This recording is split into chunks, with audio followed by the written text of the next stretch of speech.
दोस्तों, मेरा नाम सुचि गुप्ता है और आप देख रहे हैं द ब्लेसिंग्स।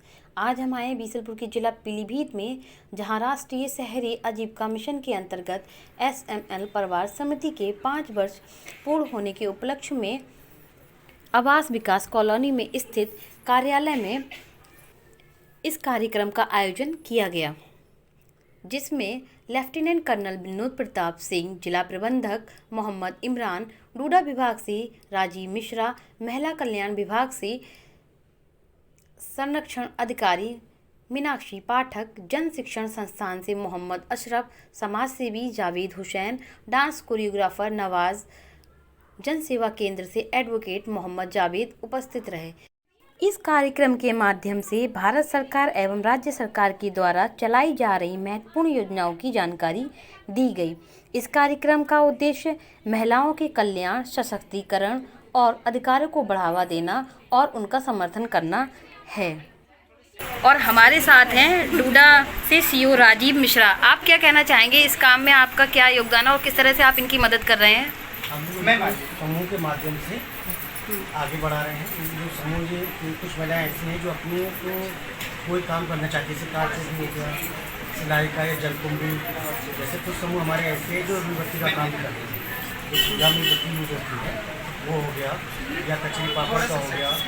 कई बार कहते हैं तो इन लोगों को क्या करते हैं, हम समूह के माध्यम से जोड़ के इनके लोन कराते हैं। उस लोन के माध्यम से जो अपना जो भी प्रोडक्ट तैयार करते हैं, मार्केट में सेल करते हैं, उसकी जो भी प्रॉफिट जो मिलती है आपस में बांटते हैं। और इन लोगों तक ये जागरूकता फैलाने का काम आप किस तरह लोगों को सौंपते हैं या अपने आप से ये लोग आपसे जुड़ते हैं? क्या करते हैं, हम लोगों ने CRP बना रखी है। CRP मौसम में जाती है और ऐसी महिलाओं को गठन करके एक समूह बनाती है, जिनको हम जागरूक करते हैं। और इनके जो महीने की बचत होती है, उस बचत को से 100 रुपये महीना हम लोग खाते में जमा करवाते हैं। एक समूह जैसे हमने बना दिया बालाजी या कोई भी XYZ के लिए संचायक कुछ बनाते हैं, तो उसमें क्या करता है, इन महिलाओं को जोड़ दिया अध्यक्ष और कोषाध्यक्ष के माध्यम से समूह चलता है। और इस संस्था से अगर जुड़ना चाहें तो कैसे और लोग भी जुड़ सकते हैं सोशल वर्क के रूप में? अगर वो भी करना चाहें तो कैसे संपर्क करें आप? हम लोग, मैं डूडा में हूँ, हमारे मैंने विभाग में है विकास भवन में, जो महिलाएं जुड़ना चाहती हैं हम लोग अपने यहाँ बुलाते हैं, बाकायदा मीटिंग करते हैं, उनकी महिलाओं के उनकी मीटिंग करते हैं और मोहल्लों में जा जाके मतलब कई बैठे हुए हैं या इसका प्रचार वगैरह करवाती हैं। जो समूह की महिलाएं होती हैं उनसे भी कहते हैं, जैसे आप जुड़े हो समूह से, उससे और लोगों को भी जोड़ें। क्यों हमारे साथ महिला कल्याण विभाग की तरफ से प्रोटेक्शन अफसर, सॉरी मैम, प्लीज़ अपना नाम एक बार बताइए। मैं रमनदीप कौर। आप क्या बताना चाहेंगे इसके बारे में? ये जो योजना चल रही है और ये काम चल रहा है, इसमें क्या इम्प्रूवमेंट हो रहे हैं और क्या और होना चाहिए? किस तरह इन लोग को अवेयरनेस देनी? जो भी बात चल रही है पूर्वक, मैं वन स्टॉप सेंटर केंद्र प्रशासिका हूँ। आपके जनपद में ये योजना है वन स्टॉप सेंटर। ये ऐसी योजना है जो महिलाओं को सशक्त बनाने के लिए है।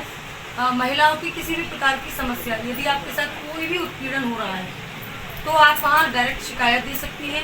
यदि आपके साथ कोई मारपीट, कोई भी हिंसा हो रही है, आपकी FIR दर्ज नहीं हो रही है, आपका मेडिकल नहीं हो रहा है, आपको काउंसलिंग की आवश्यकता है, आपके पति पत्नी का कोई विवाद है, उसको सुलझाने के लिए आप वन स्टॉप सेंटर का सहारा ले सकते हैं। विवाद आजकल घरेलू हिंसा बहुत चल रहा है, पति ने पत्नी को मारा, सहते सहते हम लोग बड़े हैं एकदम चुप, कुछ कह नहीं रहे कि हमारा घर ना बिगड़ जाए। तो वन स्टॉप सेंटर एक ऐसी योजना है, आपका घर भी नहीं बिगड़ेगा और आपकी समस्या का भी समाधान होगा। ठीक है, तो आप लोग वन स्टॉप सेंटर आइए और विजिट करिए, देखिए, आपको योजना का लाभ लीजिए। सरकार की एक स्कीम है, महिला कल्याण विभाग द्वारा संचालित है जनपद में, जिसकी जिला प्रोविजन अधिकारी नोडल है। ये महिला हेल्पलाइन से भी बहुत ज़्यादा इम्पोर्टेंट है।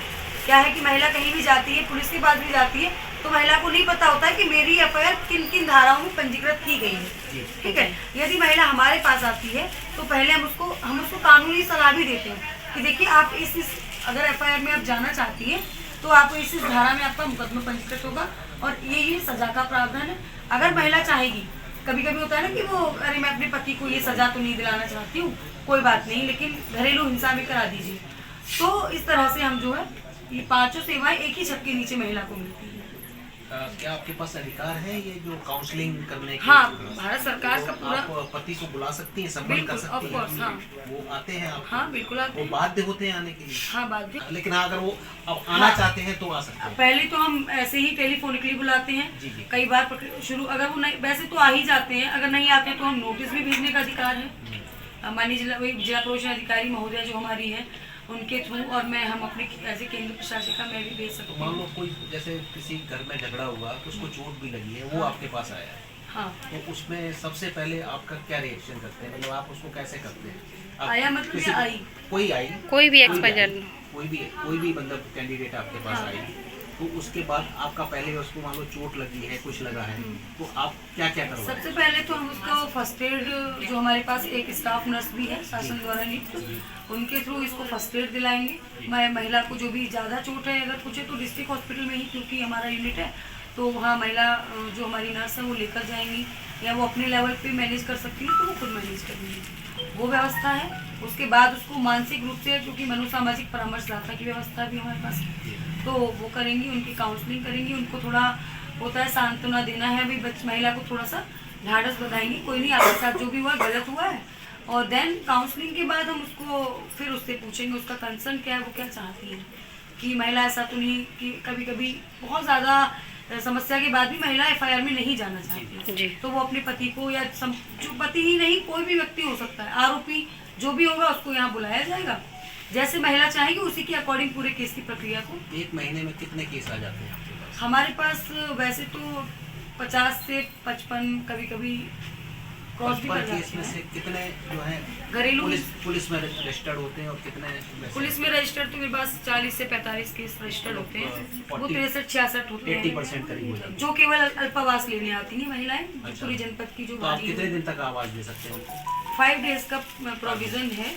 हाँ, और लेकिन उसके बाद अगर नहीं जाना चाहे तो 5 दिन के बाद भी उसे क्या तो भी उसको कंसिडर किया जाता है, ये नहीं कि उनको भी निकाल दिया जाए, अभी जब तक कोई व्यवस्था नहीं बन रही है उसकी। वैकल्पिक व्यवस्था? हाँ, तब तक उसको तो बहुत बढ़िया उत्पीड़न है, ये रुकने पे का नाम नहीं ले रहा है, और उत्पीड़न किसी भी प्रकार का हो सकता है, हिंसा कोई भी प्रकार की हो सकती है, तो आप लोग इसको थोड़ा सा ध्यानपूर्वक। सबसे अच्छी बात है कि आपको जरूरी नहीं है, आप पुलिस के पास नहीं जा सकती तो आप मैडम के पास जा सकती हैं।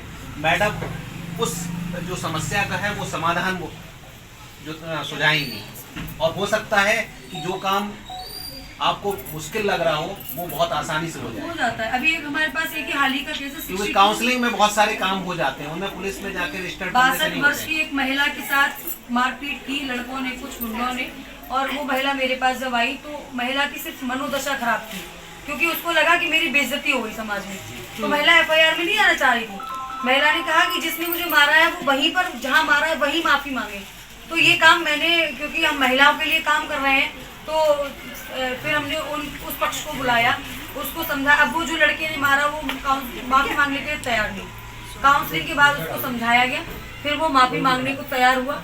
जिस प्लेस पे उसने मारा वहीं उसने सबके सामने, पुलिस के सामने माफी मांगी, सॉरी बोला, लिखित में भी सॉरी माफी मांगी। तो केस एक तरह से देखो, हमारी पुलिस भी क्या क्या करेगी, पुलिस की कब तक एफआईआर दर्ज करेगी? पुलिस में केस सॉल्व हो गया बस। FIR दर्ज करने से कोई समस्या का समाधान नहीं है।